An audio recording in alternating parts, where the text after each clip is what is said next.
πληροφορική, δεν θα είναι και πολύ ευχαριστημένοι να κάνουν τόσες ώρες, ας πούμε, θεωρίες, Πιαζέ, Βιγκότσκι κτλ.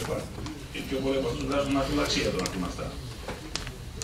Η ιστορία είναι ότι ακριβώς το πάκετ τους προετοιμάζουμε με έναν τρόπο όσο γίνεται πιο βαθύ και πιο ολοκληρωμένο, έτσι ώστε να μπορούν να χρησιμοποιήσουν το Πιαζέ και το Βιγκότσκι, τέλος πάντων το έχουμε στο μοτήρι, αλλά να μπορούν να κατανοήσουν τη διαφορά ανάμεσα σε μια διδασκαλία που βασίζεται στις τάδε αρχές και στις τάδε αρχές.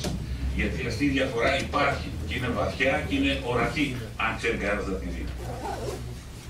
Το πρόγραμμα σπουδών λοιπόν των Πάκη, το οποίο καταλήγει σε ένα άλλο σημείο, το οποίο υπήρξε σημείο τριβής επίσης παλιότερα, την περίφημη αξιολόγηση, στην οποία οι εκπαιδευόμενοι είχαν πολύ μεγάλες αντιρρήσεις σε αυτή τις εξετάσεις, φαινόταν τελείως παραγωγό σε μια επιμόρφωση να υπάρχει τέλος εξετάσεις.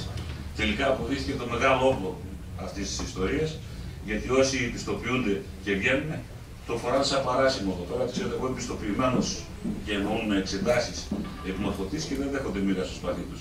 Και καλά κάνουν.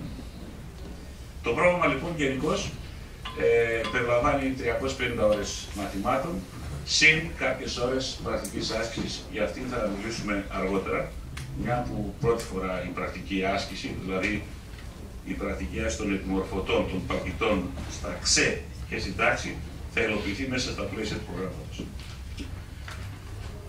Χωρίζεται για τεχνικούς λόγους σε δύο μεγάλες κατηγορίες.